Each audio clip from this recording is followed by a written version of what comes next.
So when I was beginning, I used to charge suits 6,500 and I will be very happy. I will actually go home and not sleep because I've charged that suit 6,500. At that time, I have an office. I'm paying 30,000 Kenya shillings in Hazina Towers. And at the end of the month, I'll find that I don't have money to even pay the office.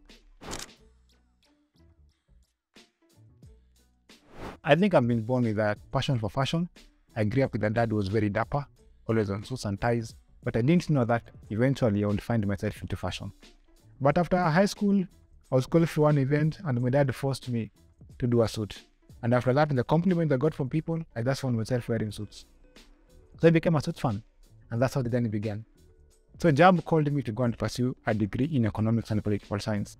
And that's how I found myself into economics.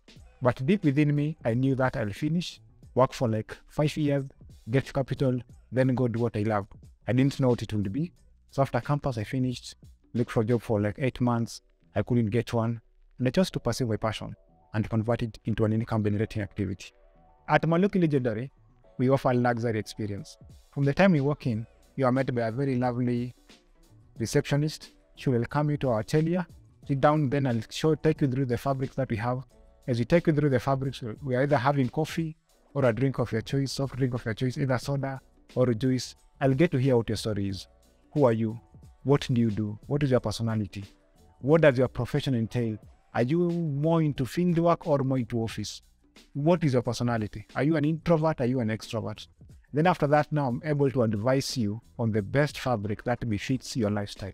Then again, you also get to know what are your favorite colors, who do you admire mostly in the fashion industry, why do they inspire you, what kind of a suit would you want in your life, have you ever had a bad experience with any other tailor, that now after that you get to know who our client is. And the first client was a little bit crazy. It was a wedding. This guy was referred to me by a churchmate. So he calls me, we meet in Fungamano.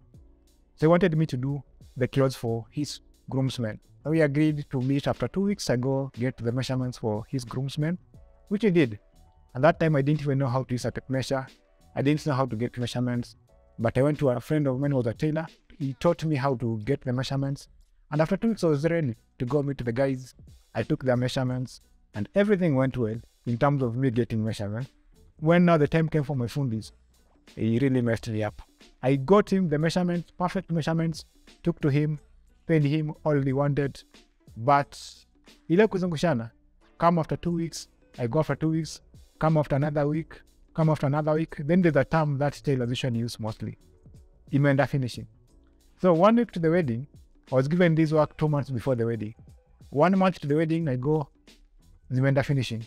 So eventually, 2 days to the wedding, everyone is calling me. I had to go to the fundi. I went there, go to the half coats, 2 of them, took to the owners to do the first fitting. And then it was a total mess. What he did was like 2 times what will fit that client. So all the clothes were extremely baggy.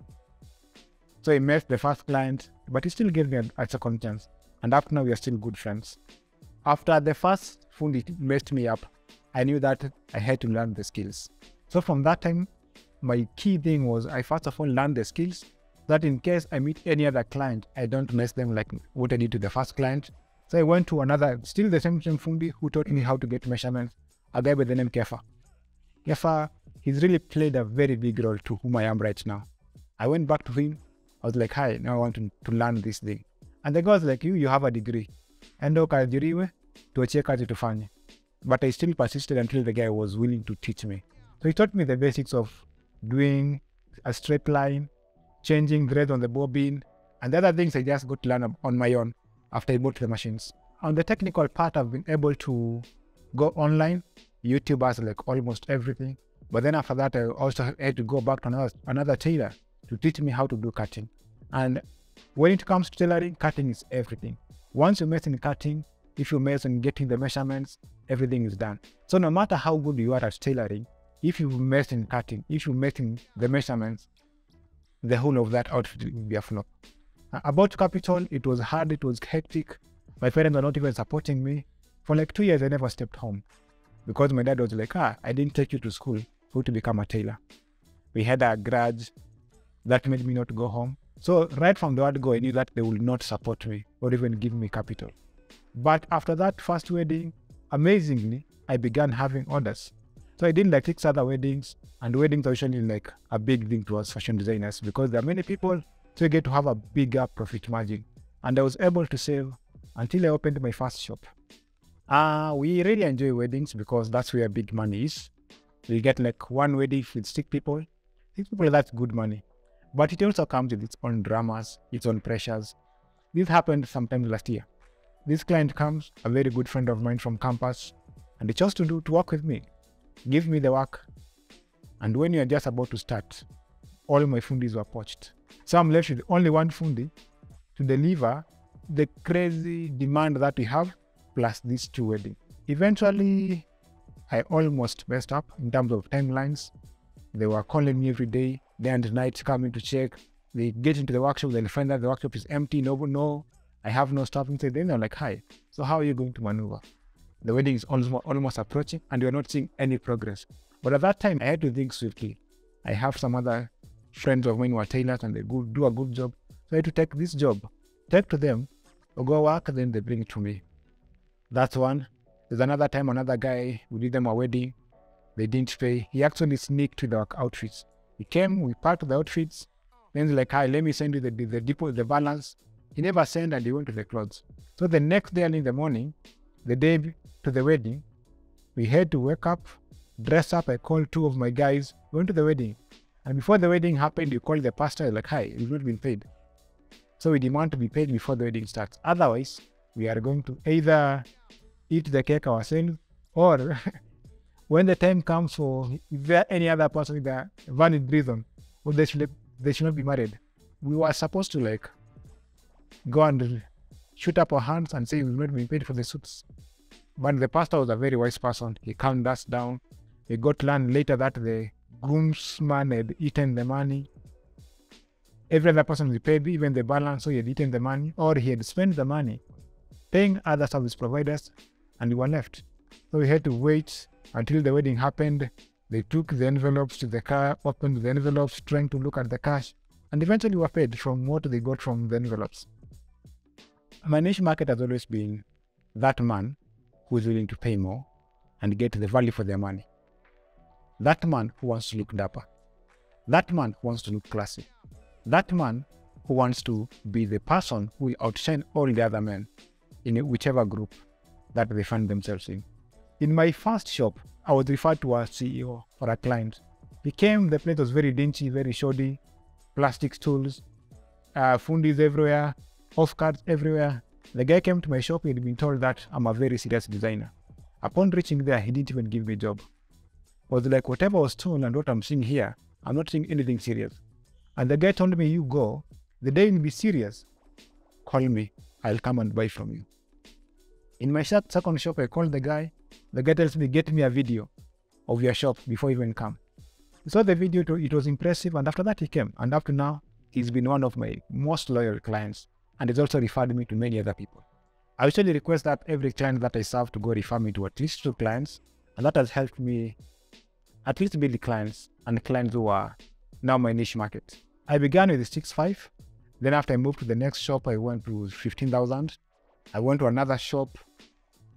From there, I shifted from 15. I did only 2,000 to 17,000. And right now, my suits begin from 35,000 Kenya shillings. So why am I charging 35,000? Because my clients want premium.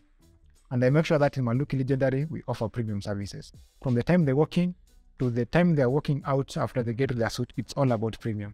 We'll serve them coffee once they get in. We have a shoe rack for them to polish their shoes in case they're dusty. To make sure that we have a friendly experience with them. Then most of my clients, they don't do cheap. If you tell them cheap, they'll start doubting even the fabric and even my workmanship.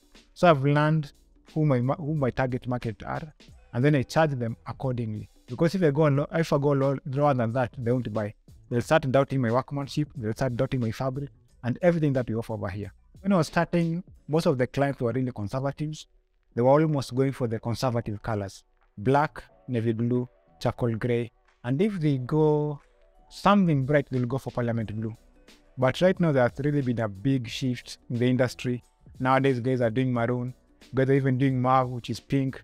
Guys are doing jungle green, emerald green. Then again, even in the law firm, because a majority of my clients, they're lawyers. At that time, they're also very constrained to the color that they'll wear. But right now, they'll come, of course, they'll go for a darker tone of colors, but I've seen them into pinstriped, into checked fabrics, and they look dapper in them. Plus, at that time, mostly we are doing plastic buttons. Right now, the industry has changed. Most of my clients also prefer golden buttons or silver buttons, and all of them, they have to be metallic. They don't want to plastic buttons anymore. So there's a big change in the industry. If I'm not making suits, I will do kaftans or counter shirts. They're really going, especially for my clients from Somalia, in those places which are hot. Then again, in Kenya, there was a law that was passed that in every government official on Fridays, they're supposed to do something that is made in Kenya. And the majority of them went to what we now call them Uhuru shirts. Just a normal shirt, kitenge, with official pants, and you're good to go. If I'm not doing suits, I'll be doing such shirts for those clients who prefer dressing down on Fridays. Apart from suit, they want to do a normal shirt, but the shirt should be more corporate. And in terms of low seasons, of course, every business has its business cycles. We have its ups and downs even here. But I've made sure that the time that you're not selling suits, at least you're selling a shoe or a shirt. So we have other accessories. We have luxury walking sticks, we have shoes, we have ties, we have boutonnieres, we have pocket squares, we have tie clips. Those are the things that usually keep us, at least when suits business is down, at least you're selling those other things to complement the business. For anyone who wants to get into fashion, it's a good place to be. There are challenges. It's not a walk in the park. There will be a lot of hard work in between there. But once your brand is known, you've built good clients, it becomes easy to navigate.